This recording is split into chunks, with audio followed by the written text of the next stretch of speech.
Jimbo Kuu Katoliki la Dodoma, Mhashamu Askofu Mkuu Msaidizi SLP 3425 Dodoma.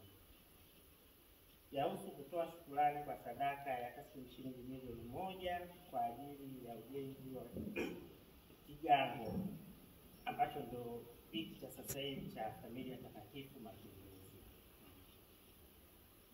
Mhashamu Askofu Mkuu Msaidizi, tuna kila sababu ya kumshukuru Mungu kwa maandalizi ya mpango mkakati wa ujenzi wa kigango cha Mapinduzi chenye historia ndefu tangu mwaka 1999 mpaka hivi leo 2025. Kuanzia kusali chini ya mti, kudondosha kwa nyumba ya matope waliokuwa wakisali zamani hadi kuwa kigango mnachokiona hivi, ni maendeleo makubwa sana.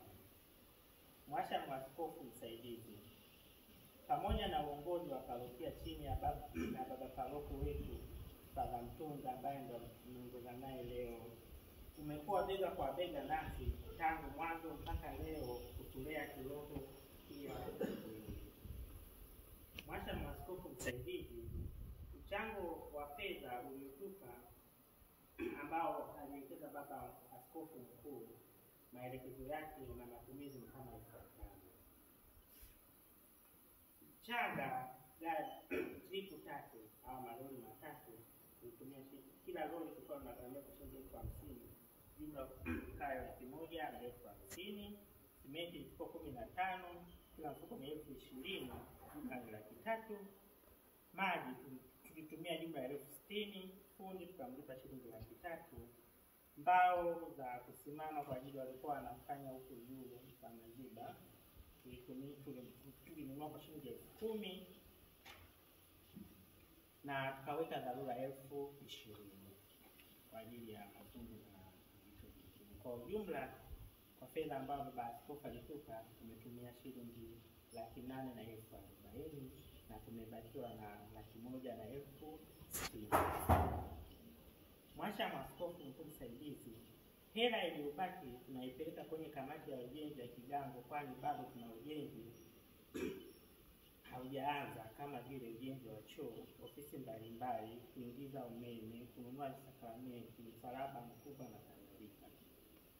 Hivyo kwa uongozi wa baba uliojaa mipango, neema na baraka, utasaidia ili siku moja na sisi tuitwe parokia ya Familia Takatifu Mapinduzi. Kwa uwezo wa Mwenyezi Mungu inawezekana.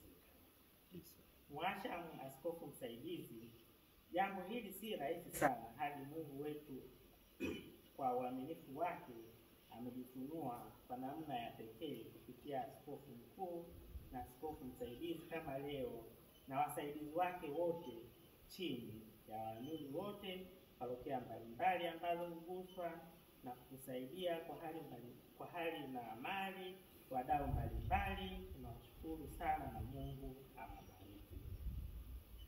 Mhashamu Askofu Msaidizi, mwisho namalizia kwa kusema sifa na utukufu tumrudishie Mungu wetu, kwani yeye ndiyo tumaini letu.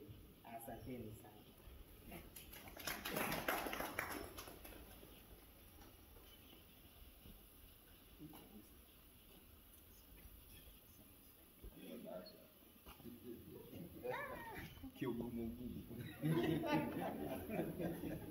Mheshimiwa Baba Paroko, viongozi wa kamati tendaji parokia ambao tunaongozana kuja kutembelea kigango hiki, na viongozi wa kigango cha Familia Takatifu hapa Mapinduzi, na waamini wote wa kigango cha Familia Takatifu. Sifu Yesu Kristo. Milele amina. Tarehe 2025 ujaji wa matumaini. Ninashukuru kufika kwenu na kuwakuta. Nashukuru kwa mapokezi yenu mazuri, kwa sababu tumewakuta mpo kanisani. Asanteni sana kwa wema, upendo na ukarimu wenu. Lakini nashukuru kwa taarifa fupi ambayo mmenipatia ya wapi mmetoka, wapi mpo na mnakusudia kwenda wapi. Historia hiyo ndio tupatia kutoka kwenye chini ya mti, usali chini ya mti, mpaka kufikia hatua ya kuwa na kanisa hili, japo halijaisha, linaendelea. Ni historia inayoonyesha matumaini, kama vile tulivyo katika Jubilee ya matumaini, inaonyesha matumaini. Na neno la Mungu linatuambia hivi kwa matumaini yetu hayatatudanganya.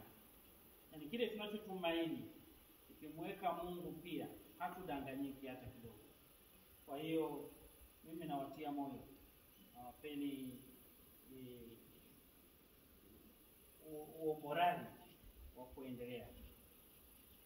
Na tunashukuru kwa matumizi ambayo mmeainisha katika ripoti yenu ya pesa ambayo imetoka katika ofisi yetu kule jimboni, jinsi mlivyofanya.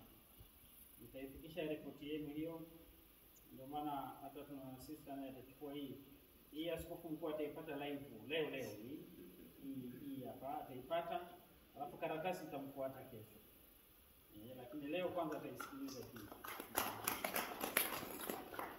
Lakini nashukuru kwanza kwa uaminifu wenu wa kukubali. Maana mngeweza kuichukua mkasema hii milioni moja kwanza tuizungushe, alafu tupate nyingi zaidi ndio tufanye kitu kikubwa. Mara nyingi hela ukizungusha inazunguka yenyewe hela hapo inaondoka. Haibaki. Kwa nashukuru kwa uaminifu kwa mmeipata, mkaitumia chini ya uongozi wa Baba Paroko na viongozi wengine, na mmeitumia vizuri. Na mimi naona kwa macho yangu ya nyama kuwa kazi ilikuwa imefanyika nzuri ya kiwango cha kuridhisha sana. Na hicho kilichobaki kwa kweli ni kidogo. Natumaini mtaongeza na ninyi ili kunafanyika kukamilike. Na siku moja tufurahie kuona kuwa tunasali katika kanisa hili tukiwa na amani kweli. Tumeshaweka vitu vyetu vizuri, kila kitu, tunakuja kusali. Alafu tunapiga picha kuwa kutoka chini ya mti, nyumba ya tope iliyobomoka mpaka kufikia hatua hii, tunamuita Mungu kweli amesimama pamoja na sisi. Na ni ukweli Mungu anasimama pamoja na sisi. Niwaombe tu kwa ninyi wenyewe, kuweni na umoja na moyo wa majitoleo. Hilo ni swala la msingi sana. Pamoja na kuwa na nguvu mtakayoipata pembeni, lakini kwanza mchango wenu ni mkubwa. Lakini historia fupi kidogo ya Biblia ya kipindi cha Pasaka. Yesu alipofufuka alikuwa anajitokeza kwa watu mbalimbali. Lakini kwa mara ya tatu alijitokeza wakati Simoni Petro na wanafunzi wenzake walikuwa wamekata tamaa kuwa yule tuliyomtegemea ameshakufa, hayupo. Kwa hiyo akasema hivi kuwa naenda kuvua samaki. Na wale wenzake wakamwambia na sisi tunakufuata. Wakaenda kule kuvua samaki katika bahari ya Galilaya. Kule walikwenda kuvua samaki katika bahari ya Galilaya, hawakupata kitu usiku kucha. Asubuhi wakawa wanaondoka na wanasafisha nyavu zao ili waziandae kwa ajili ya usiku mwingine. Yesu akawatokea pale. Alipowatokea wakaanza kuhangaika. Katika ile mahangaiko huyu Yohana akasema lakini huyu bwana ni kama ni bwana. Akawauliza kuwa na kitoweo. Wakasema tumefanya kazi usiku kucha tukupata kitu, sasa tupo tunamaliza shughuli yetu tuondoke. Akawaambia kuwa tupeni jarife kule mkavue samaki. Sasa hiyo inapingana na kwa sababu kule Galilaya ni maarufu wa uvuvi wale.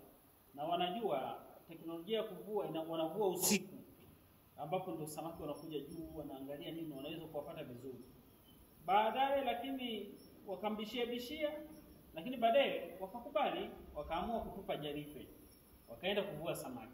Wakapata samaki wengi mno, japokuwa ni mchana. Walipowaleta huku nchi kavu, sasa mengine sitaki kusema sana, lakini walipata nchi kavu, Yesu wakati huo wanavua kule samaki na anajua watapata, huku akawa anaandaa moto na mkate. Unaona? Sasa angeweza kuwapa ule mkate wakala, lakini akamwambia leteni baadhi ya samaki mliowavua. Maana ni kwamba anataka wao wenyewe washiriki pia katika kazi ambayo wao wenyewe wameifanya. Chakula ambacho wanakula wao wamekifanyia kazi wao wenyewe pia. Ndio akasema leteni baadhi ya samaki mliowavua sasa hivi. Wakampelekea samaki, akawachoma pale, akawapa samaki na mkate wakala, labda kulikuwa na kadivai, hatujui. Inawezekana kadivai kilikuwa pia wakala. Kwa sasa na ninyi nawaomba sana, wana mapinduzi, mnielewe kuwa na ninyi mlete baadhi ya samaki mliowavua katika kuendelea kufanya hii kazi. Najua mmeshaweka samaki wenu, lakini hao samaki si wanaisha, mnaendelea kuvua tena. Samaki mnaovua ni muhimu sana. Katika lugha ya kitaalamu wanaita local contribution. Kuwa ninyi na nyie mnafanya nini?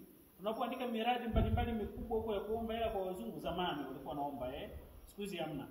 Lakini unapoomba huko wanakuuliza viko wewe mchango wako pia ni nini katika hili?